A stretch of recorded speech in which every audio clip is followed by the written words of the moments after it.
phép được gửi đến một bài hát và một sáng tác của Quách Tiến Minh trong chung và ca khúc dành tặng riêng cho em, nơi tình yêu kết thúc ạ.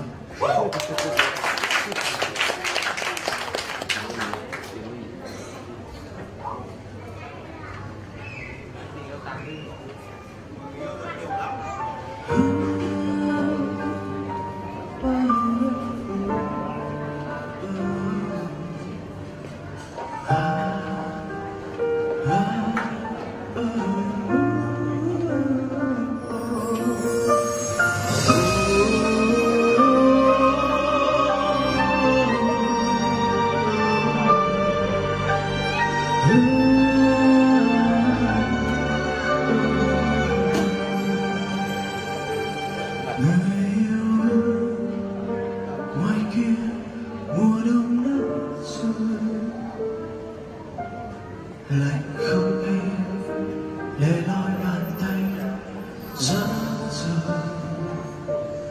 lạc mất đầu từ đầu mà bao yêu dấu vẫn ở này để nhung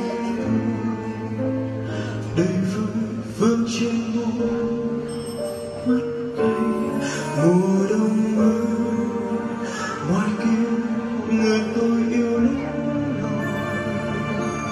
Xin hãy không lời đừng để mưa mãi rơi lối ấy,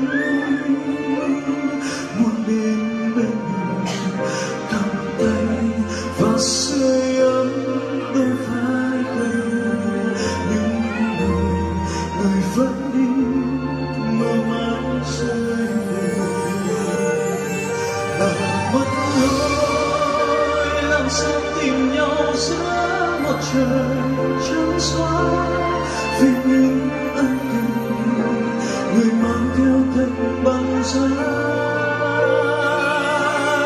Người yêu ơi đừng đi, xin em hãy một lần nhìn lại phía sau, hãy một lần dù chỉ nhìn thấy nhau, xin hãy một lần.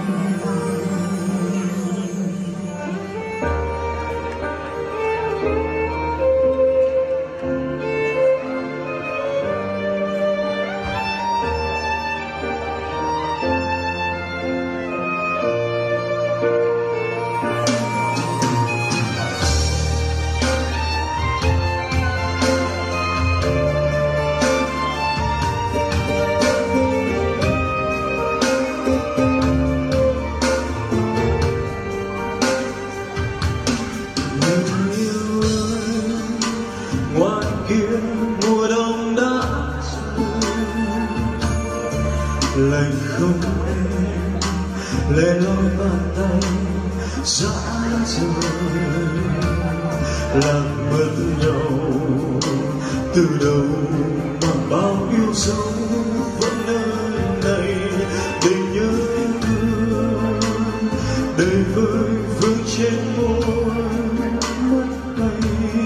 Này mùa đông ơi ngoài kia người tôi yêu lẻ loi, xin hãy không mây đừng để mưa mãi rơi lối ấy, muốn đến bên người cầm tay và sưởi ấm đôi vai gầy, nhưng người vẫn đi mưa mãi rơi đầy là mất lối. Làm sao tìm nhau giữa một trời trắng xóa vì những ân tình người mang theo thành băng giá. Người yêu ơi đừng đi, xin em hãy một lần nhìn lại phía sau, hãy một lần dù chỉ nhìn thấy nhau, xin hãy một lần.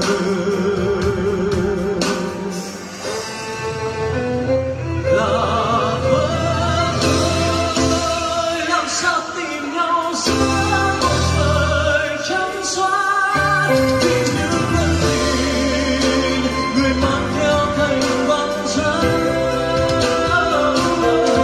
Người yêu ơi đừng đi, xin em hãy một lần nhìn lại phía